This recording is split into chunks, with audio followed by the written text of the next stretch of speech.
Christmas ಎಂದರೆ ಕ್ರಿಸ್ತ ಜಯಂತಿ ಅಥವಾ ಯೇಸು ಕ್ರಿಸ್ತರು ಹುಟ್ಟಿದ ಸಂಭ್ರಮದ ದಿನ. ಜಗದಾದ್ಯಂತ ಪ್ರತಿ ವರ್ಷ ಡಿಸೆಂಬರ್ 25ರಂದು ಯೇಸು ಕ್ರಿಸ್ತರ ಹುಟ್ಟುಹಬ್ಬವಾಗಿ ಆಚರಿಸಲಾಗುತ್ತದೆ. ಕ್ರಿಸ್ಮಸ್ ಹಬ್ಬವು ಪ್ರೀತಿ, ಶಾಂತಿ ಮತ್ತು ಸಹೋದರತ್ವದ ಸಂದೇಶವನ್ನು ನೀಡುತ್ತದೆ.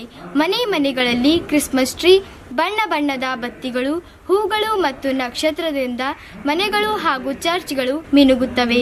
ಈ ಕ್ರಿಸ್ಮಸ್ ಹಬ್ಬದಿಂದ ನಾವೇನು ಕಲಿಯಬಹುದು? ಈ ಕ್ರಿಸ್ಮಸ್ ಹಬ್ಬವು ನಮಗೆ ನಾವು ಉದಾರಿಗಳಾಗಲು ಹಾಗೂ ನಮ್ಮಲ್ಲಿ ದಾನಪರತೆಯನ್ನು ಬೆಳೆಸಿಕೊಳ್ಳಲು ಕರೆ ನೀಡುತ್ತದೆ. ಮಾತ್ರವಲ್ಲ, ನಮ್ಮ ನೆರೆಹೊರೆಯವರಲ್ಲಿರುವ ಬಡವರಿಗೆ ಸಹಾಯ ಮಾಡುವ ಮೂಲಕ ಹಬ್ಬದ ಸಾರ್ಥಕತೆಯನ್ನು ಸಾರಲು ತಿಳಿಸುತ್ತದೆ. ಹಾಗಾದರೆ ಬನ್ನಿ ಪ್ರಿಯರೇ, ನಾವು ಈ ಕ್ರಿಸ್ಮಸ್ ಹಬ್ಬದ ಸಂದೇಶವನ್ನು ಬರೇ ಹೊರಗಿನ ಆಡಂಬರಗಳಿಗೆ ಹೆಚ್ಚಿನ ಮಹತ್ವ ಕೊಡದೆ ನಮ್ಮ ಒಳಗಿನ ಅಂತರಾತ್ಮವನ್ನು ಶುದ್ಧಗೊಳಿಸೋಣ.